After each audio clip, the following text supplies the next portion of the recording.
Olá pessoal, beleza?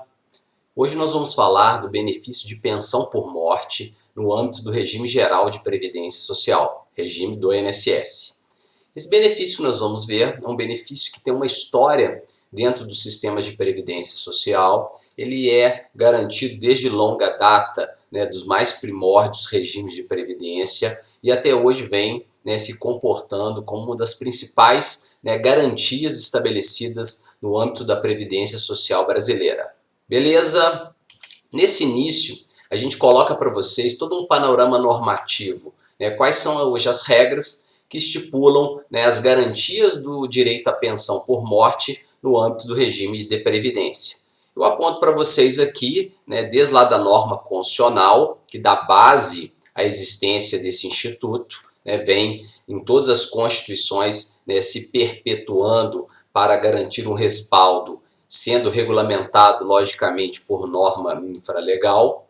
Aqui a gente cita como principal norma que regulamenta o regime de concessão da pensão por morte a Lei 8.213, que lá dos artigos 74 até o 79, com todas as modificações estabelecidas nessa caminhada, nessa trajetória da pensão por morte, no curso da Constituição Federal de 88, a gente tem então os artigos 74 a 79 com diversas modificações que serão por nós aqui apontadas. Quanto a uma norma infralegal, nem tão ainda bem adaptada ao novo contexto da lei, então aqui a gente tem que ter um pouco de cuidado, porque o decreto 3048 de 99, dos artigos 105 até o 115, são artigos que vêm a detalhar, esmiuçar o contexto estabelecido pelo legislador para a concessão da pensão por morte. Só que, como as alterações previdenciárias são constantes, hoje o decreto não está plenamente adaptado ao texto legal. Então, tenham cuidado quando de um estudo, quando de uma análise desse conjunto normativo para essas talvez incompatibilidades entre os textos regulamentadores. Mais ainda é bom a gente citar que o benefício de pensão por morte ele sofreu modificações bem substanciais no que se refere à emenda constitucional 103 de 2019, a tão conhecida reforma previdenciária que foi promulgada em 2019. Então, aqui também mais um cuidado a se ter quanto da análise do Instituto, porque temos importantes normatizações no próprio texto constitucional, no texto da emenda constitucional, que ainda, de certo modo, não foram plenamente adaptados para o contexto infraconstitucional. Então, esse é um panorama normativo que você tem que ter, na verdade, para acompanhar e ter bem fundamentada a concessão, a análise de um caso concreto no que se refere ao benefício de pensão por morte. E esse benefício, sob um aspecto inicialmente conceitual, ele vem lá disciplinado na lei com uma garantia de proteção aos dependentes daquele segurado que veio a óbito. E em razão desse óbito, dessa morte, os rendimentos advindos da atividade laborativa, muitas vezes até de um outro benefício que já vinha recebendo, eles certamente cessarão. E essa necessidade de proteção da família se dará por meio de um benefício concedido pela Previdência na forma de uma pensão por morte. Então, só para a gente ter uma clareza aqui no nosso entendimento, saibam que o benefício de pensão por morte ele tem uma lógica bem simplória, uma situação bem simples de ser entendida. Na verdade, o trabalhador vinha exercendo suas atividades laborativas. Com base nessas atividades desempenhadas, ele tinha um rendimento que ele obtinha dessa atividade. Em razão de uma situação não programada, de uma morte, esse trabalhador, digamos, não estará mais presente no núcleo familiar ali que ele mantinha. E esse núcleo familiar, composto pelos seus dependentes, demandarão por certa proteção. Proteção essa que será concretizada na forma de uma pensão por morte. Então essa é a lógica do sistema, é a lógica de concessão de uma pensão por morte, sempre na busca da garantia, como eu coloco aqui para vocês no slide, da manutenção da família daquele falecido trabalhador. Beleza. Como já dito, a pensão por morte é uma situação que está constitucionalizada, ou seja, o Constituinte ele inseriu dentro dos riscos sociais a serem amparados pela Previdência Social o evento morte. A morte de um trabalhador é um evento que tem que estar na órbita de atenção da Previdência Social, justamente para garantir proteção à família daquele falecido, né, trabalhador. Então essa é uma perspectiva que, sob a ordem constitucional, está devidamente expressada no texto, ou seja, registrada no texto.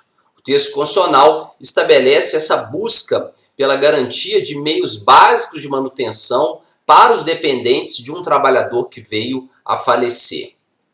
Esse contexto é, logicamente, concretizado na esfera jurídica dos beneficiários do regime geral de previdência social, e todos os detalhes de como, né, será concretizado ou reconhecido um direito desta natureza será por nós visto agora na sequência do trabalho. Vamos lá então? Bom, é interessante notar, eu já falei isso de início, que o benefício de pensão por morte ele sofreu e vem sofrendo, né, modificações substanciais, significativas na sua base de concessão, nos requisitos, nas condições mínimas necessárias à comprovação do direito. E eu menciono aqui para vocês nesse slide algumas recentes alterações que foram dadas por outras normas, citando aqui a própria emenda constitucional 103, tá? As leis 13.135, 13.183, 13.846, todas essas leis trouxeram, né, importantes modificações que serão por nós vistas. Então, se você tiver um material, já tiver uma legislação em mãos, tome cuidado para ver se esse material ou essa legislação está plenamente adaptada às novas modificações, às novas alterações que foram trazidas por todos esses novos normativos que foram editados no âmbito do Congresso Nacional. Beleza? Tranquilo? Então fiquem atentos. Esse aqui é um ponto de alerta para vocês. Vamos lá, vamos começar então sobre o aspecto que eu considero mais importante na análise de um benefício previdenciário, que é entender os seus requisitos, que é compreender todo esse conjunto de condições mínimas que o legislador estabelece para que nasça uma garantia de proteção, para que o direito se formalize ali, se constitua. E no que se refere à pensão por morte, nós vamos mostrar que o primeiro requisito a ser comprovado, demonstrado, é a ocorrência do fato gerador da proteção, que é, logicamente, a morte do trabalhador. Então, o fato gerador da concessão do benefício é a morte do trabalhador e esta tem que estar devidamente comprovada. Essa morte, segundo a legislação previdenciária, ela pode se dar de duas naturezas ou de duas formas. Sim, duas formas de reconhecimento da morte. O que é até doutrinariamente conceituado, nós temos a chamada morte natural previdenciária. A morte natural previdenciária, como eu aponto aqui para vocês, é aquela que está devidamente certificada.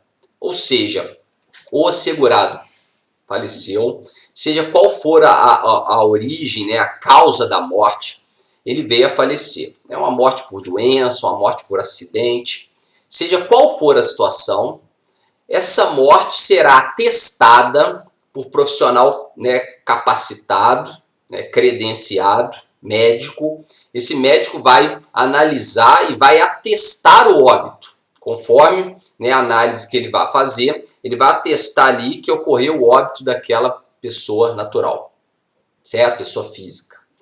E aí, com base nesse atestado médico, isso vai ser registrado, né, no cartório, né, de registro de pessoa física, pessoa natural. Então lá será emitida uma certidão de óbito, que é um documento público oficial para comprovar a ocorrência daquele fato.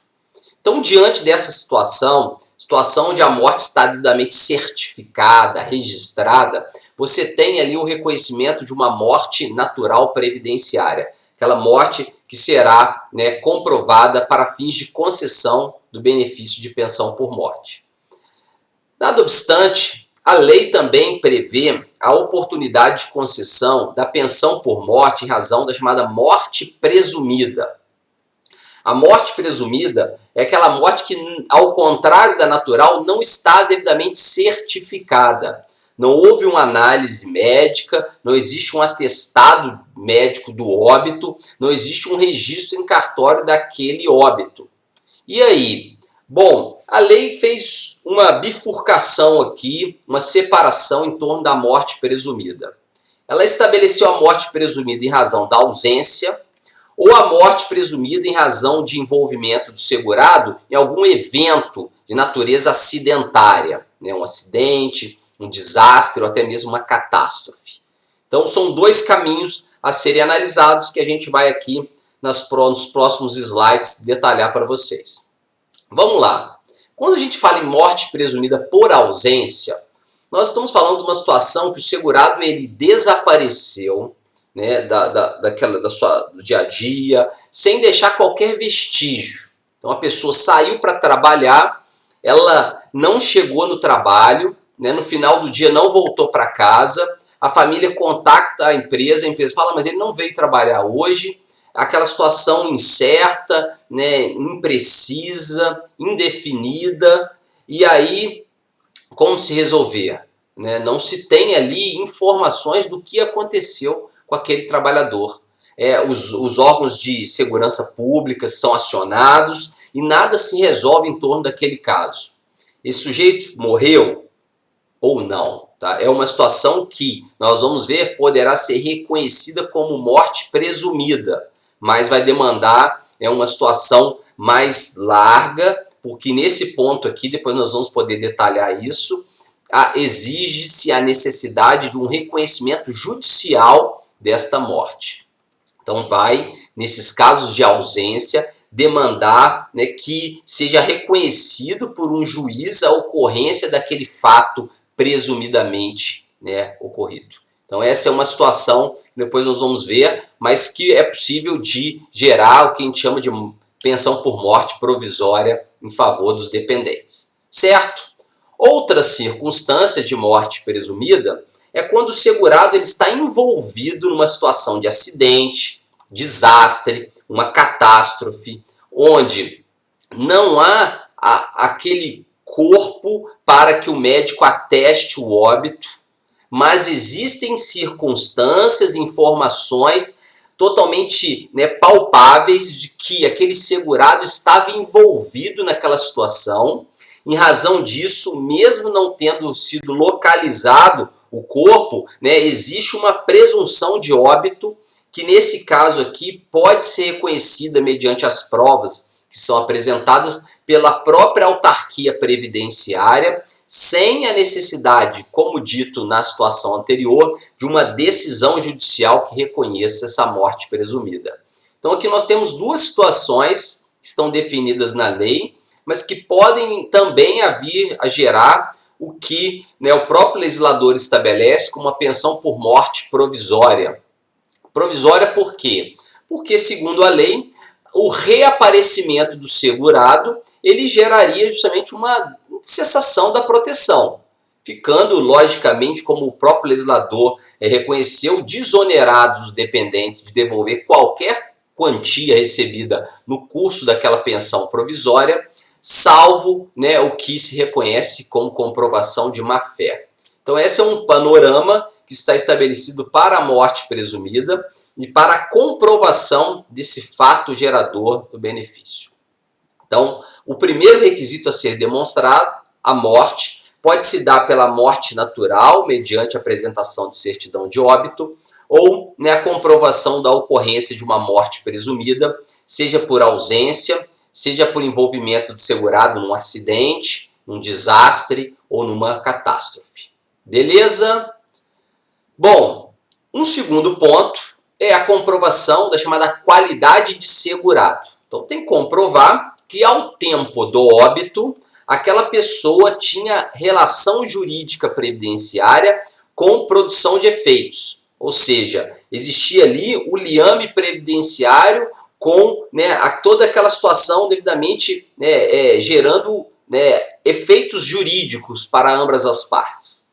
Então aquele segurado vinha trabalhando e contribuindo, ou ele já tinha parado de contribuir, mas estava no período de graça, o período de manutenção da qualidade de segurado na forma do artigo 15 da Lei 8.213, ou ele não estava contribuindo, mas estava em gozo de um benefício, que também, na forma desse dispositivo citado, mantém a qualidade de segurado durante todo o curso da proteção.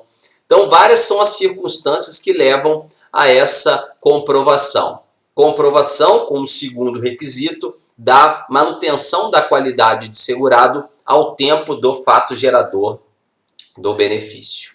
Bom, embora isso, existe uma exceção a essa regra.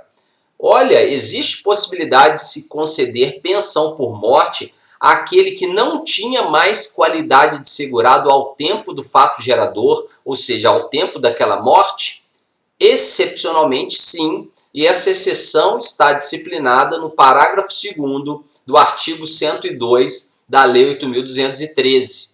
Esse dispositivo ele vai demonstrar que, a princípio, não será concedida pensão por morte àquele que já tinha perdido a qualidade de segurado ao tempo do óbito. Essa é a regra. Só que o dispositivo ele prossegue falando, exceto nos casos de segurados ou pessoas que, embora não tendo essa qualidade ao tempo do óbito, já tinham cumprido os requisitos mínimos para qualquer aposentadoria do sistema. Então é uma situação que eu menciono aqui, olha o que diz a lei. Não será concedida pensão por morte aos dependentes do segurado que falecer após a perda dessa qualidade, nos termos do artigo 15. Salvo se preenchidos os requisitos para obtenção de aposentadoria. Né? É uma situação de concessão de pensão por morte sem qualidade de segurado. Bom, mas como é que isso pode ser visualizado? Você pode visualizar uma situação a partir do seguinte exemplo. Imagina que um trabalhador ele já tenha cumprido o mínimo que é a carência, o tempo de contribuição para uma aposentadoria, ele já atingiu a idade mínima para aquela aposentadoria, então ele reuniu todos os requisitos necessários para a concessão do benefício, tendo ele um patrimônio jurídico já em tese concretizado, um direito adquirido a uma proteção. Só que esse trabalhador não foi até o INSS requerer o benefício. Então ele tem um direito adquirido, mas ele não pleiteou, não está em gozo da proteção e não contribui já a longo tempo. Ele não tem mais qualidade de segurado, embora pode bater as portas do INSS a qualquer tempo e solicitar a sua proteção, que essa será reconhecida. Bom, mas esse trabalhador ele não pleiteou, não requereu e veio a óbito. No momento em que ele faleceu, ele não tinha mais qualidade de segurado. Mas ele vai ser um instituidor de pensão por morte? Sim, será. Justamente porque ele, ao tempo do óbito, embora não tendo qualidade de segurado, ele reúne todos os requisitos mínimos para uma aposentadoria do sistema. Então, em razão disso, ele passa a ser o instituidor e concederá pensão por morte, o INSS concederá, mesmo não tendo ali a chamada qualidade de segurado. Tá certo, pessoal? Então esse é o segundo requisito a ser demonstrado. E o terceiro e último requisito, como componente final aqui da comprovação do direito à pensão por morte, passa por aqueles que está pleiteando a proteção, que é a comprovação da qualidade de dependente na data do óbito. Então, coloco justamente para vocês que na forma aqui do artigo 16 da Lei 8.213, terá que ser demonstrada a qualidade de dependente daquela pessoa em relação àquele falecido segurado, aquela relação familiar que ele tenha nos termos estabelecidos pela lei, para que ele possa se configurar como um beneficiário daquela proteção a ser concedida pelo INSS. Certo? Então, comprova-se o óbito, comprova-se a qualidade de segurado em regra ao tempo do óbito, comprova-se a qualidade de dependente na forma da lei. Então a lei traz várias regras, né, como nós dissemos, classes de dependentes e regras até mesmo de privilégio entre essas classes, muitas vezes excluindo alguns dependentes em favor de outros, e esses panoramas todos que serão aplicados vão ser analisados quando, né, do processo administrativo de concessão de uma pensão por morte, sendo este os 3 requisitos mínimos necessários para a concessão de uma pensão. Beleza? Interessante mencionar que existe um dispositivo que coloca o INSS dentro de um padrão de trabalho, ou seja, o INSS, quando ele recebe um benefício um requerimento de pensão por morte, ele não vai ficar esperando, digamos, olha, os pais aqui estão pleiteando a pensão por morte. E peraí, mas pode ser que existam dependentes preferenciais, uma cônjuge, filhos menores. Eu vou esperar, vou aguardar um tempo mínimo para que eu depois vá ver se aparecem outros dependentes que excluiriam, né, o requerimento feito por esses pais. Bom, isso, na prática, isso não vai acontecer. O INSS, logicamente, no curso do processo administrativo requerido pelos pais, ele vai exigir que, né, aqueles pais declarem que desconhecem dependentes de classe superior que poderiam excluir o direito deles. Beleza, eles vão declarar até para registrar no próprio processo um documento, né, de boa-fé, que não implica em má-fé ali naquele requerimento. E aí a lei fala justamente isso, olha, a concessão da pensão por morte não será protelada pela falta de habilitação de outro possível dependente e qualquer inscrição ou habilitação posterior que importe exclusão ou inclusão de dependente só produzirá efeito a contar da data da inscrição ou da habilitação. Então essa é uma regra que coloca o INSS dentro de uma situação em que ele vai analisar a concessão ou não daquele benefício à luz dos requerimentos que lhe forem apresentados.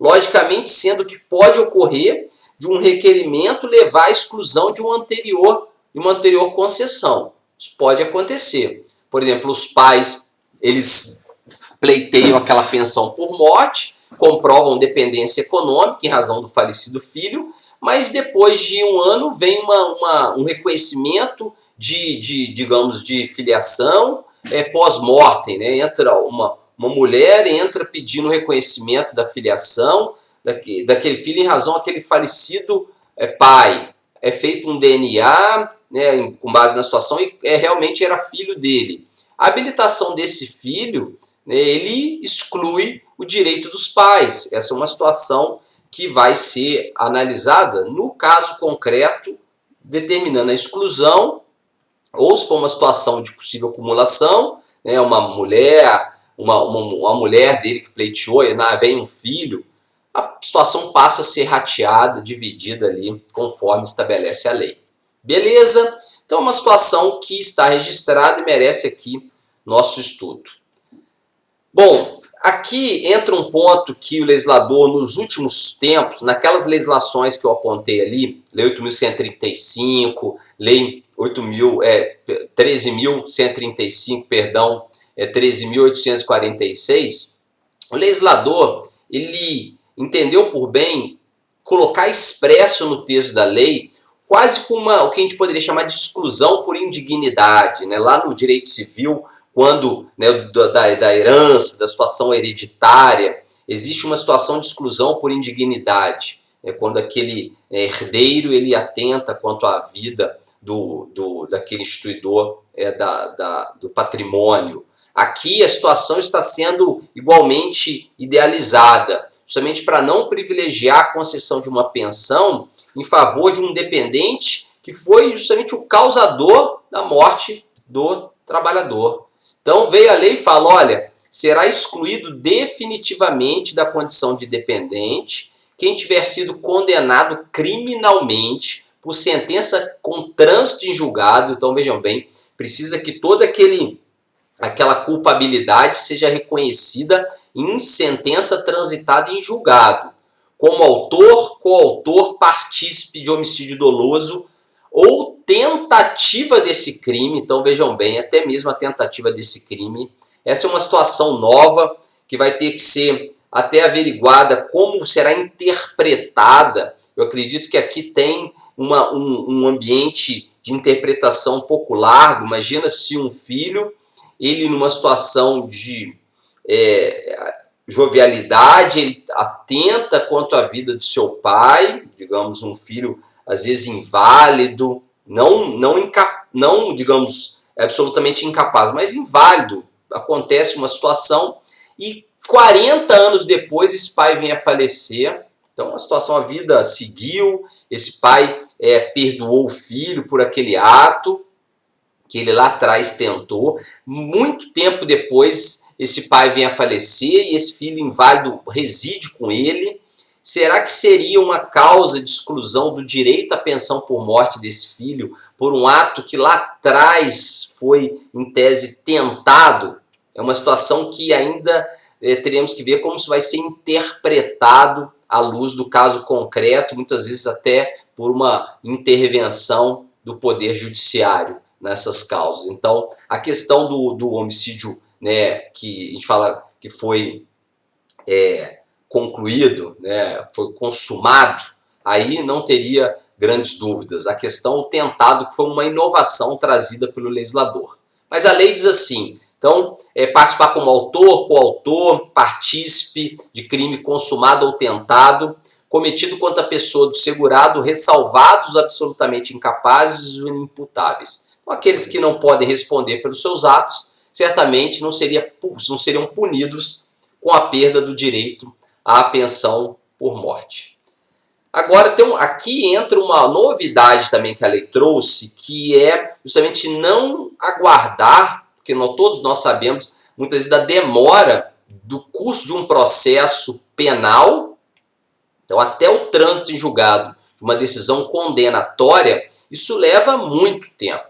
E, às vezes, no caso de um filho, como a gente tem exemplos aí que ocorreram no nosso país, esse filho muitas vezes passa a gozar da pensão, mesmo às vezes recluso, tá gozando da pensão, recluso, e só vai ser condenado definitivamente depois de anos e anos do curso da ação penal. E isso leva muitas vezes até a perda da qualidade dependente pela idade que ele atinge, 21 anos, no curso do processo criminal. Então gozou daquela proteção e depois o INSS, quando de uma condenação, teria que buscar a reversão desses valores pagos mediante toda uma busca pela cobrança daqueles valores indevidamente pagos. Então hoje a lei trouxe uma inovação que eu aponto aqui para vocês no slide dessa natureza. Se houver fundados indícios de autoria, coautoria ou participação do dependente, ressalvados os absolutamente incapazes, os inimputáveis, em homicídio ou tentativa deste crime cometido contra a pessoa do segurado, será possível a suspensão provisória de sua parte no benefício de pensão por morte, mediante processo administrativo próprio, respeitados a ampla defesa ou contraditório, e serão devidas, em caso de absolvição, todas as parcelas corrigidas, bem como a reativação imediata do benefício. Lógico, se aquele menor tiver suspenso e ele for absolvido daquela ação criminal, logicamente o direito é dele, a lei não imputa qualquer penalidade, até um dever do INSS corrigir tudo que não foi pago e transferir em favor daquela pessoa. Tá certo? Então isso são situações que foram detalhadas hoje no texto da lei para criar barreiras para a concessão de benefícios a dependentes que justamente foram os causadores do fato gerador da pensão por morte. Foram os causadores daquele óbito. Certo? Beleza? Bom, é interessante a gente dizer que, comprovados os 3 requisitos ali apontados, ou seja, a morte, qualidade de segurado, quando necessário, que é a regra, qualidade de dependente, nasce o direito. O direito à proteção se conforma, se consolida pela demonstração destes 3 requisitos. Ocorre que a nova legislação, essa legislação que veio agora há pouco tempo qualificar melhor o benefício de pensão por morte, ela estabeleceu algumas condições que deverão ser demonstradas pelos cônjuges ou companheiros sobreviventes, vamos falar assim, na concessão da pensão por morte. Então não poderíamos dizer que são novos requisitos, porque o direito nasce independentemente do que agora a gente vai analisar. Só que a lei criou situações a serem comprovadas pelos cônjuges ou companheiros sobreviventes que levarão a uma parametrização do tempo a gozar do benefício. Então nós vamos ver que as situações que serão agora exigidas dos companheiros, dos cônjuges que ficaram viúvos, são situações que irão, digamos, melhor detalhar qual o tempo a ser gozado, qual o tempo a ser recebido de benefício de pensão por morte. Frise-se, essas regras agora só se aplicam a cônjuges viúvos e companheiros ou companheiros viúvos, tá certo? Então essas situações foram especificamente detalhadas em favor desse conjunto de dependentes. E o que a lei trouxe de inovação? Bom, exige-se agora, na análise da concessão de uma pensão por morte ao cônjuge, ao companheiro, a verificação de um tempo mínimo de contribuição, tá, pelo instituidor. Então eu vou analisar se ao tempo da ocorrência daquele fato, quantas contribuições aquele instituidor já tinha vertido. Destacando aqui no slide, olha, essa é uma situação que não impede a concessão do benefício, mas vai dimensionar sua duração. Certo? Vamos lá. Diz a lei o seguinte: o tempo mínimo de contribuição a ser analisado é de 18 contribuições mensais pelo instituidor.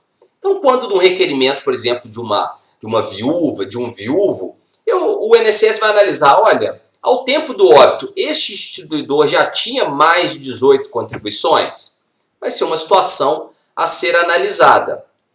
Nós vamos ver que, na regra geral, caso estas contribuições não tenham esse montante, ou seja, não atinjam 18 contribuições mensais, haverá quase que uma penalização ao dependente, cônjuge ou companheiro, pelo um benefício mínimo que vai ser garantido pela Previdência Social. Olha o que diz. Isso aqui eu reforço nesse slide, justamente a questão, olha, eu deixo bem claro, não ter as 18 contribuições não é uma situação que vai digamos, prejudicar o reconhecimento do direito. Não, tá? É uma situação que merece nossa atenção. Mas o que diz a lei? Caso não tenham aquelas 18 contribuições, em regra, o benefício é um benefício mínimo. É um benefício que fica limitado a 4 meses de proteção. Então, numa situação que poderíamos dizer comum, tá? Não excepcional, como ainda veremos, um segurado faleceu, ele tinha só 10 contribuições ao sistema, esse falecimento em razão de uma doença, vamos colocar assim, uma situação que nasceu, esse segurado será um instituidor de pensão por morte, mas sua cônjuge sobrevivente, viúva, só vai receber o benefício por 4 meses, ou seja, começou em janeiro, paga janeiro, fevereiro, março e abril, termina ali a proteção. Então essa é uma regra bem, em tese, limitadora que foi estabelecida pelo legislador, justamente para evitar algumas situações que vinham ocorrendo. Então tem sempre uma razão, né? Algumas situações que vinham ocorrendo quanto ao recolhimento no leito de morte. Mas o segurado já debilitado, nunca tendo contribuído à Previdência, eles iniciam contribuições ali muito próximas do óbito, esse segurado vem a falecer e, logicamente, o benefício vai ser concedido à mulher, à companheira, né, ao companheiro, né, ao marido, né, numa situação mínima. Tá certo? Beleza? Se atingir as 18 contribuições ou mais, aí vai entrar numa regra que nós vamos ver mais à frente, que tem períodos a gozar aquele cônjuge ou companheiro conforme a sua idade. Então espere só um pouquinho, nós vamos falar justamente dessa situação quando estiver totalmente adimplido essa condição que a lei coloca, que é o mínimo de 18 contribuições pelo instituidor. Vamos à exceção. Antes de entrar numa segunda condicionante, vamos falar assim, a lei falou, olha, essas 18 contribuições serão exigidas se a situação não ocorrer, ou seja, a morte não ocorrer advinda de um acidente de qualquer natureza ou de uma doença ocupacional, doença profissional ou do trabalho. Quaisquer das circunstâncias que levem ao óbito do segurado, que se configurem como acidente de qualquer natureza, doença do trabalho ou doença profissional, essa situação de ter ou não ter 18 contribuições se torna irrelevante, não se torna aplicável. Então, se tu começou a trabalhar, faleceu por um acidente há poucos meses do início do trabalho, a concessão da pensão por morte não se sujeitará a essa regra aqui colocada, porque o que levou o óbito do segurado é uma circunstância que agora está aqui apontada. Certo? Beleza? O tempo que o segurado contribuiu para regime próprio, muitas vezes tendo se vinculado depois ao regime geral, contará para estes fins. Então, mais uma situação aqui relevante a ser demonstrada. E uma segunda situação, a primeira é o tempo mínimo de contribuição do instituidor para fins de concessão de pensão por morte ao cônjuge ou companheiro. E agora, uma situação de comprovação de um tempo mínimo de relacionamento, casamento ou união estável. A lei exige que, ao tempo da ocorrência do fato gerador, já existam no mínimo 2 anos de relacionamento. Então, no mínimo 2 anos de relacionamento para que a proteção seja de maior intensidade. Beleza? No que se refere à duração do benefício. Mais uma vez, reforço que a existência de um relacionamento com menos tempo do que os 2 anos aqui apontados não levariam, digamos, ao prejuízo do direito em si, mas sim do tempo a se gozar. Da mesma forma que nós vimos anteriormente, caso o relacionamento seja inferior a 2 anos, ficaria limitado a 4 meses a proteção da pensão por morte. Certo? Beleza? E comprovados 2 anos, como eu mencionei também, o benefício vai ser concedido conforme um padrão de uma tabelinha estabelecida, que ainda veremos, do tempo a gozar conforme a idade do beneficiário, cônjuge ou companheiro. Então aguardem um pouquinho que logo à frente nós vamos esclarecer essa questão aqui colocada. A mesma exceção é estabelecida para os casos de casamento inferiores a 2 anos.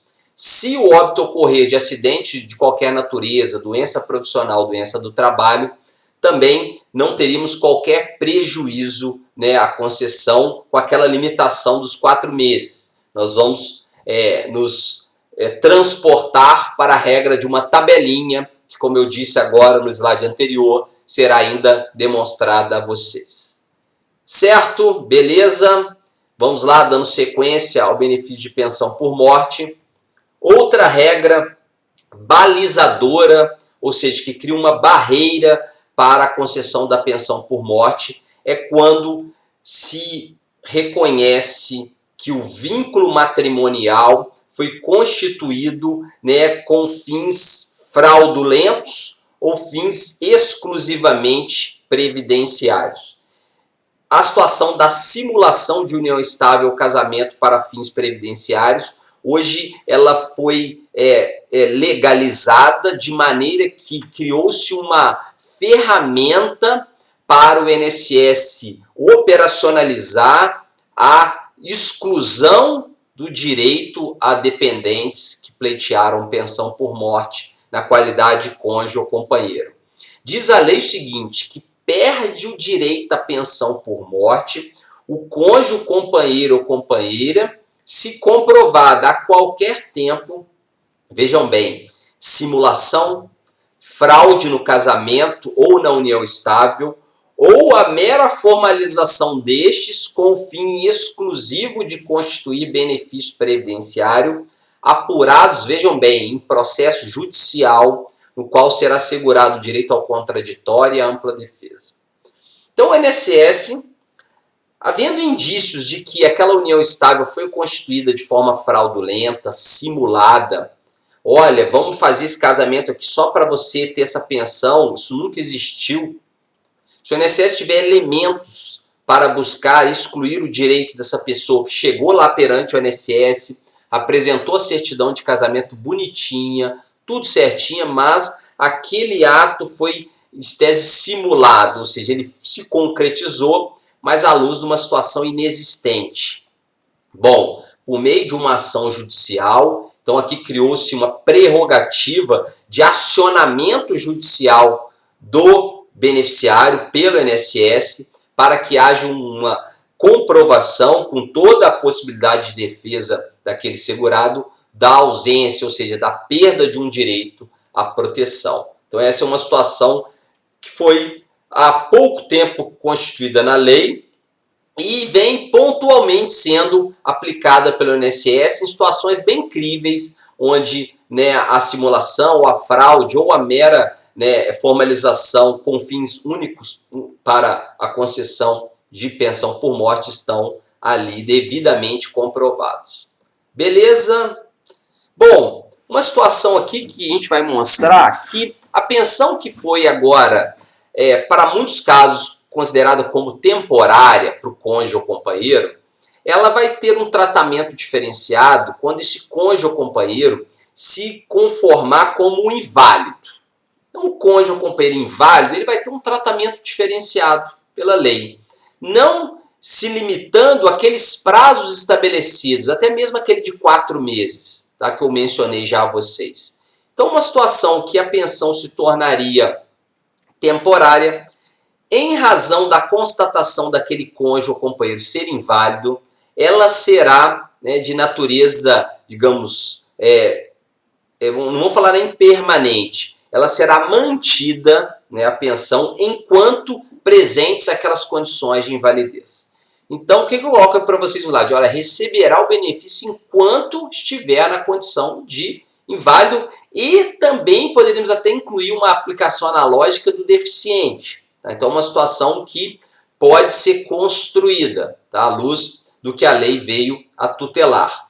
Afastada a deficiência, constatada a ausência da invalidez, pode cessar a pensão, logicamente observados os prazos mínimos da temporariedade da pensão, daquela pensão de natureza temporária.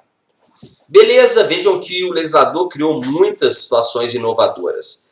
Todos esses pontos que nós estamos vendo agora são pontos que estão na legislação por meio daquelas últimas alterações que foram mencionadas. E mais uma delas é a questão da reserva de cota.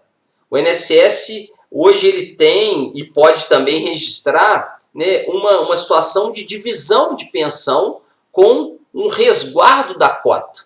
Olha o que diz a lei.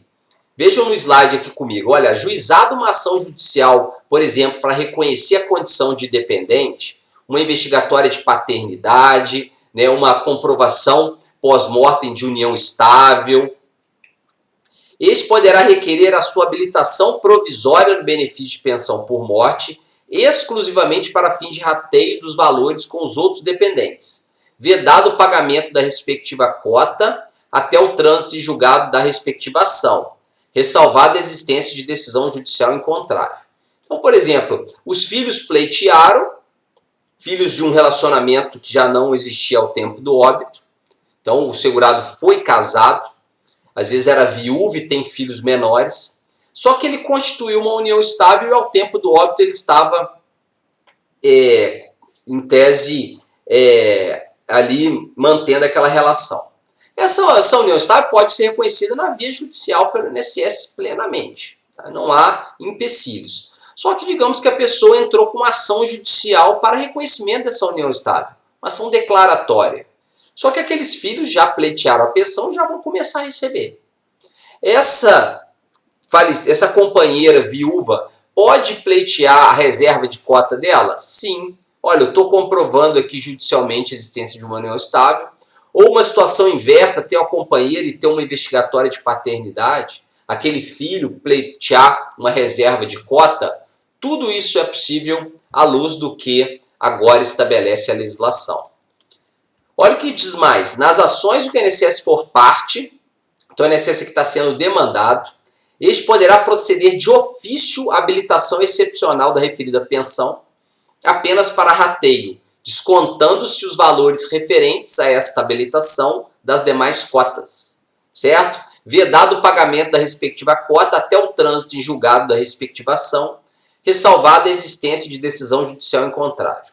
Julgada improcedente a ação prevista aí, o valor retido será corrigido pelos índices legais de reajustamento e será pago de forma proporcional aos demais dependentes, de acordo com as suas cotas, o tempo de duração e seus benefícios. Fica assegurado ao INSS a cobrança de valores indevidamente pagos.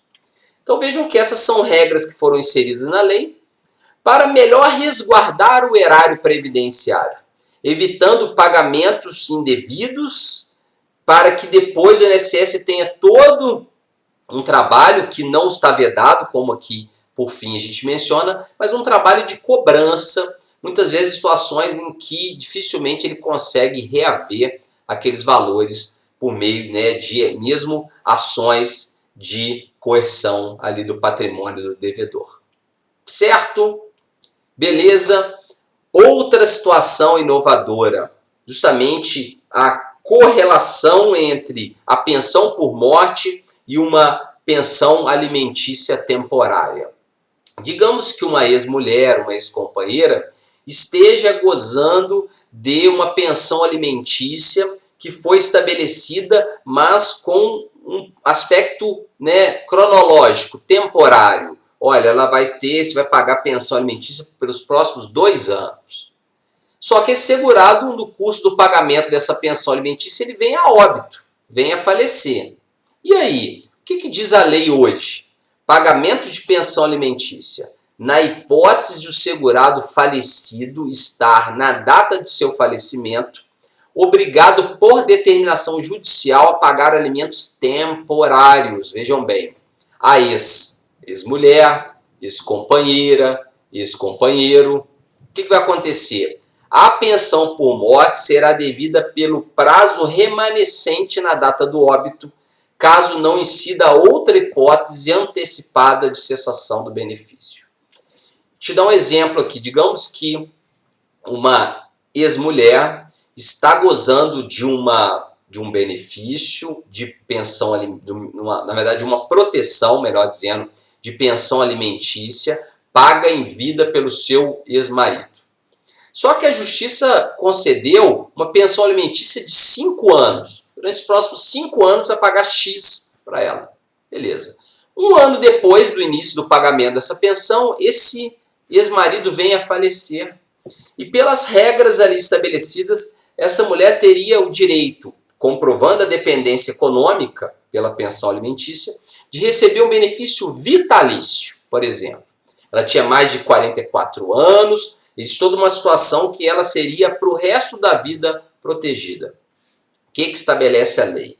Atualmente, esta ex-mulher teria o direito de se habilitar à pensão por morte, só que a pensão por morte teria a mesma durabilidade do benefício que ela vinha recebendo em vida. Ou seja, ela receberia pensão por morte pelo tempo restante a receber na pensão alimentícia. Então essa é uma nova regulamentação que traz um panorama também importante para o resguardo e melhor aplicabilidade das regras de pensão por morte à luz de outros regramentos legais, principalmente no direito civil, direito de família. Então aqui buscou-se um tratamento mais isonômico, mais paritário entre as legislações brasileiras. Beleza? Bom, vamos seguindo, né? Aqui a gente já analisou o contexto da constituição do direito e da sua manutenção para casos de cônjuge ou companheiro. E agora nós vamos ver a regra que se refere à data do início do benefício. Bom, diz o seguinte: a pensão por morte, embora possa se constituir como um direito, ela precisa ser pleiteada, requerida. Então eu tenho que requerer perante o INSS aquela concessão, aquela proteção. Todos os requisitos estão reunidos. Faleceu, tem qualidade de segurado, tem qualidade de dependente. Só que não houve o requerimento administrativo. O que nasce daí? Nada.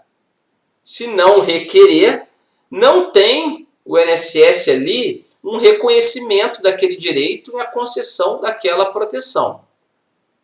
Então, nessas circunstâncias, para que nasçam as garantias de prestação pecuniária a partir de um direito, temos que entender que tem que se registrar perante a agência, ao INSS, ao Sistema da Previdência Social, um requerimento administrativo, para que a partir dele se estabeleçam as regras da data do início do benefício. A data do início do benefício é o momento temporal a partir do qual o INSS passa a ser devedor das parcelas mensais pecuniárias decorrentes daquela proteção. E quais são as regras para a fixação da DIB? Com alterações recentes, bem recentes. Diz a lei o seguinte: será devida a pensão por morte da data do óbito. Olha nesses primeiros slides, da data do óbito. Então vai se marcar a DIB na data do óbito. Desde que requerida em até 180 dias deste, para filhos menores de 16 anos de idade. Certo? Então, essa regra é uma regra nova, que impõe aos filhos menores de 16 anos de idade uma obrigação de requerer o benefício em até 180 dias do óbito do segurado, para que a data de início do benefício seja firmada a partir daquele momento, a partir do óbito do segurado. Para as demais situações de filhos maiores de 16, cônjuges, companheiros, a lei estabelece que vai ser estabelecida a DIB a partir do óbito, desde que requerido o benefício em até 90 dias.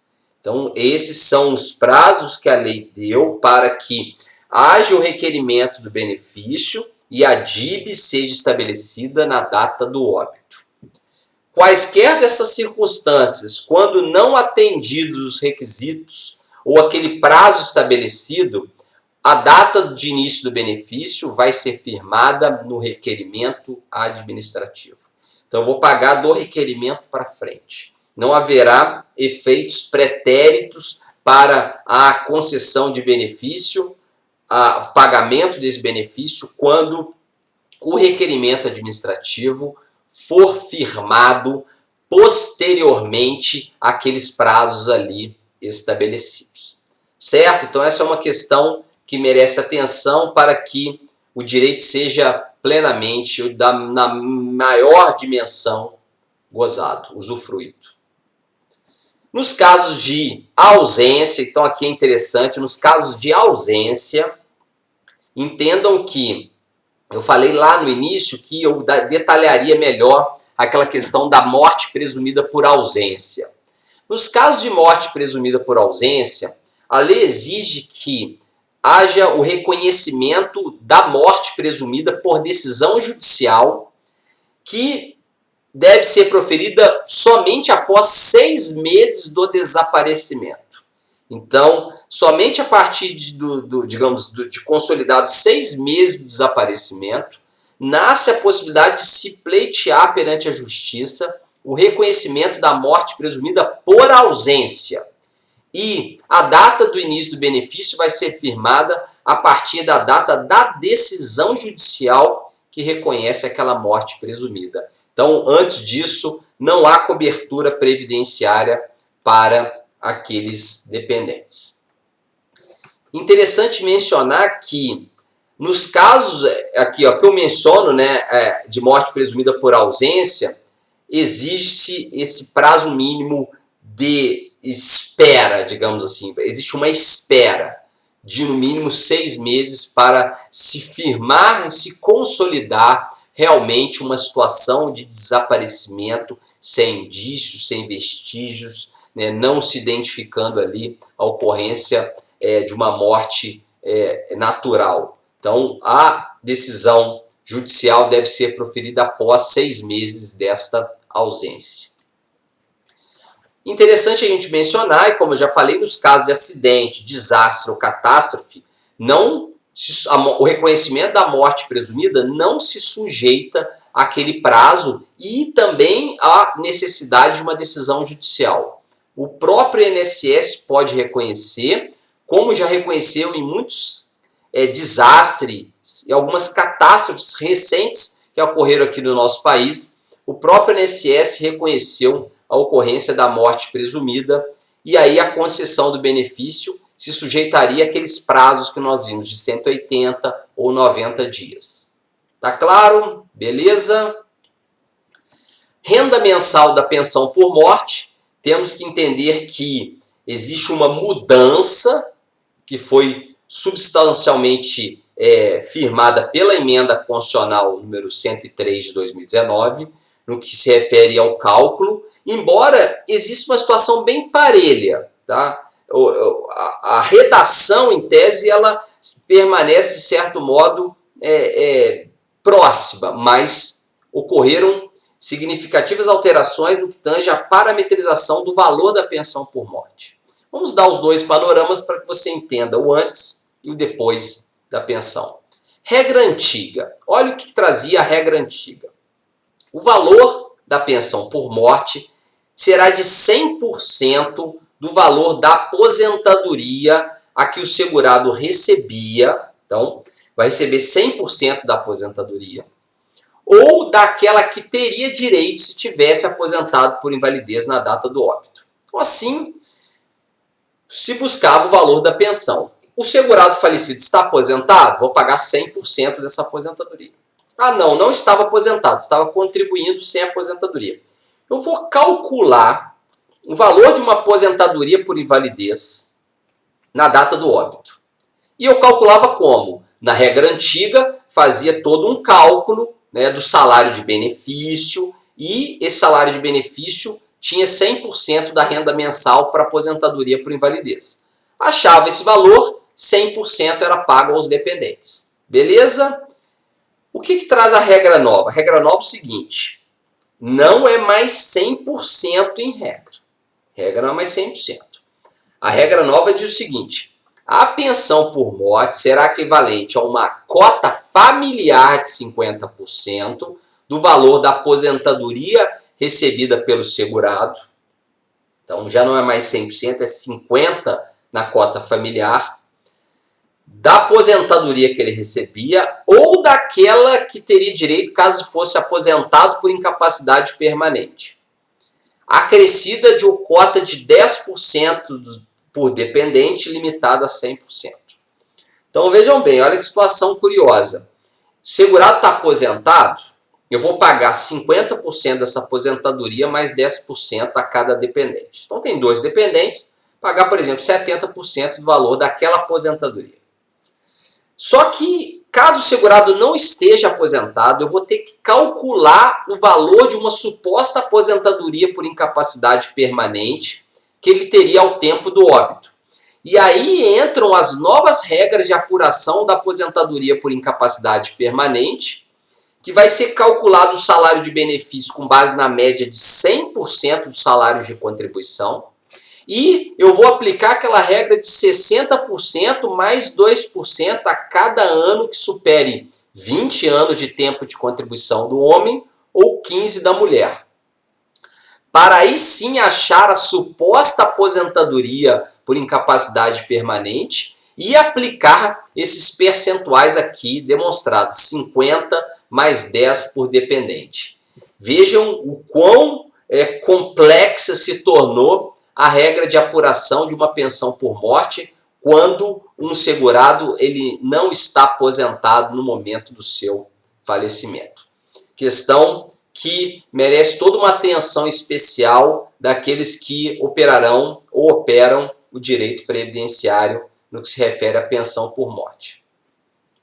Regra acessória diz que as cotas por dependentes cessarão com a perda desta qualidade. Então, aqueles 10% eles vão sumindo quando os dependentes perdem essa condição, não mais se revertendo em favor dos demais dependentes que se preservam ali no direito.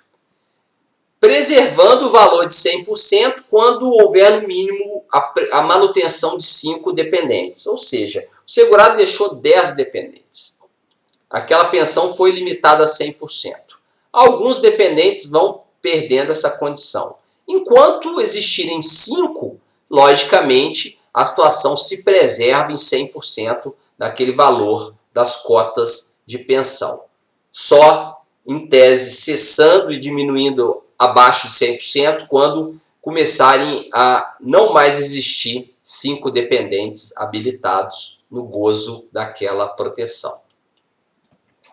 Dependente inválido. Olha o que diz a lei, aqui traz uma regra diferente. Se existir dependente inválido ou com deficiência intelectual ou mental, deficiência grave, o valor da pensão de que trata será de 100% da aposentadoria recebida pelo segurado ou daquela que teria direito se fosse aposentado por incapacidade permanente. Então, se tiver ali dependente inválido naquele conjunto de dependentes, a pensão vai ser sempre 100% do seu valor. Certo? Pensão essa mesmo rateada entre todos será de 100%. Quando não houver mais dependente inválido ou com deficiência, digamos que esse dependente inválido ele faleceu ou ele teve cessada a invalidez ou a deficiência por alguma circunstância, o valor da pensão vai ser recalculado. Então eu estou pagando 100%. Se eu tiro aquele dependente inválido daquele grupo, eu vou ter que reanalisar todas aquelas condições de proteção, porque o fato que levava à manutenção da pensão em 100% era a existência daquele dependente inválido. Se ele não mais existir naquele núcleo, não mais se justifica a manutenção da pensão naqueles patamares, devendo, na forma da lei, ser recalculada aquela situação. Cessação. Vamos à etapa final agora do nosso estudo. Cessação do benefício. O benefício ele nasce, ele se mantém, e quando ele cessa? Bom, diz a lei, ele vai cessar pela morte do pensionista. Então, o pensionista vai perdendo essa garantia quando ele mesmo falecer. Se ele for o último dos pensionistas, ele vai fazer com que todo o benefício se exaure ali, seja cessado. Vai cessar também para o filho, a pessoa equiparada de ambos os sexos ao completar 21 anos. Então, esse é um limite de idade estabelecido por lei.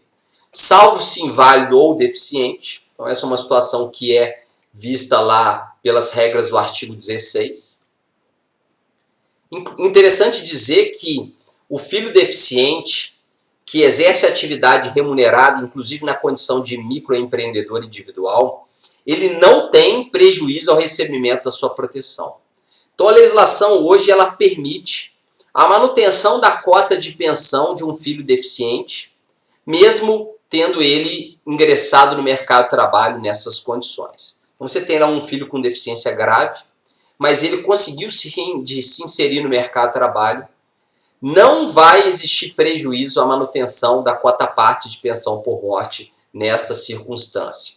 Então aqui é um ponto onde o legislador ele engrandeceu, ele fortaleceu a proteção do deficiente que tem condições de inserção e de exercício de atividade laborativa. Beleza? Bom, cessa também, aí sim, a pensão quando o filho ou irmão inválido ou deficiente pela cessação da invalidez ou da deficiência. É bom a gente agregar isso aqui. E um ponto importante aqui, pelo decurso do prazo do recebimento da pensão pelo cônjuge ou companheiro. Então nós vimos que, e vamos ver isso agora, que grande parte das pensões por morte, principalmente para jovens viúvos, se configura como pensões temporárias. E exaurindo o prazo de gozo dessa pensão, pelo decurso de prazo, ela será cessada. Mas como que cessa a pensão do cônjuge ou companheiro? Aqui nós estamos nos incisos tá? Do parágrafo 2º do artigo 77 da Lei 8.213. E diz lá, nos casos de cônjuge ou companheiro inválidos ou deficientes, pela cessação ou levantamento dessas circunstâncias. Beleza. Se não tiver 18 contribuições ou não tiver relacionamento acima de 2 anos, salvo aquelas situações de acidente, doença ocupacional, benefício cessa em 4 meses. Então vejam bem, essa é uma proteção mínima estabelecida. Agora, havendo a comprovação de mais 18 contribuições, havendo a existência de relacionamento superior a 2 anos, ou situações de acidente, doença ocupacional do trabalho, como será estabelecida a pensão por morte temporária? Isso vai depender da idade do beneficiário, cônjuge ou companheiro, nos seguintes termos. Cônjuges ou companheiros que têm menos de 21 anos quando se tornam viúvos, benefício de 3 anos de duração. Cônjuge ou companheiro entre 21 e 26 anos, 6 anos a duração do benefício. Idade entre 27 e 29 anos do viúvo, 10 anos de benefício. Idade entre 30 e 40 anos, 15 anos a durabilidade daquele benefício. 41 a 43 anos de idade ao tempo do falecimento, 20 anos de duração do benefício. Viúvos e viúvas, cônjuges ou companheiros que na data do falecimento tiverem 44 anos ou mais, benefício vitalício. Certo? Essas são as regras que estabelecem a temporariedade ou não, né, do benefício de pensão por morte a cônjuges e companheiros. A lei ainda trouxe a oportunidade, e aqui eu coloco para vocês nesse slide, dessas idades serem alteradas conforme haja alteração do padrão de expectativa de vida para ambos os sexos, apurada isso pelo Instituto Brasileiro de Geografia e Estatística, o IBGE, né, por ato do ministro de Estado. Tá? É um ministro correspondente à pasta hoje da Previdência, que é uma secretaria especial dentro do Ministério da Economia, pode buscar alteração dessas idades, talvez majorando, né, aquela idade que o benefício se torna vitalício quando, né, houver alteração do padrão demográfico brasileiro.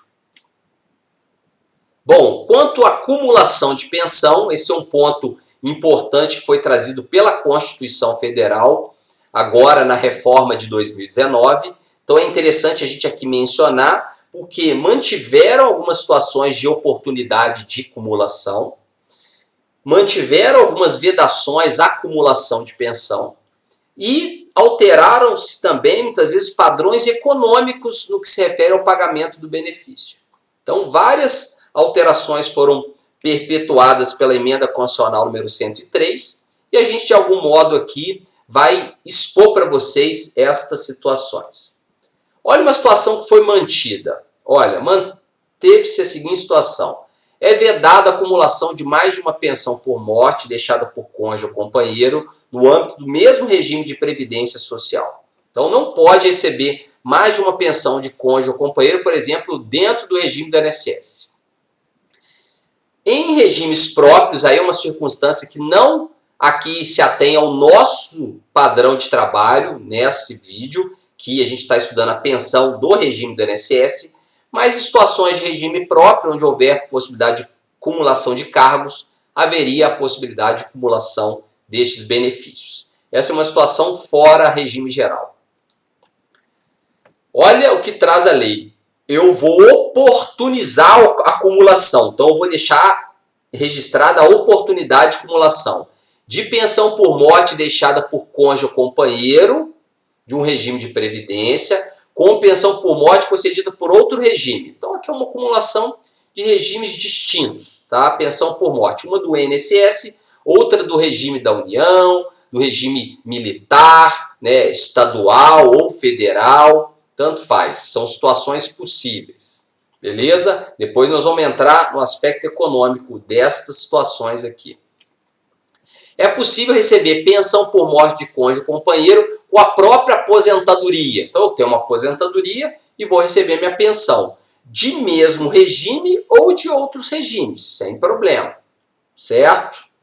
É possível ainda pensões decorrentes de atividades militares, de que trata o artigo 42, com aposentadoria concedida no âmbito do INSS. Também é possível receber uma pensão militar e uma aposentadoria do INSS. Beleza. Agora, todas essas acumulações se sujeitarão a essas regras agora aqui postas. Nas hipóteses de acumulação prevista, será assegurada, vejam bem, a percepção do valor integral do benefício mais vantajoso. O benefício de maior volume será integralmente pago. E o outro benefício que está sendo acumulado vai ser pago proporcional, ou seja, numa parcela deste, conforme as regras aqui vistas. A parcela do outro benefício a ser recebido vai ser paga nestes patamares. 60% do valor que exceder, então até um salário mínimo está garantido. Acima de um salário mínimo até 2, vai pagar a parcela de 60% desse valor. Se esse benefício exceder 2 salários mínimos, até o limite de 3 salários mínimos, vou pagar 40% daquela faixa.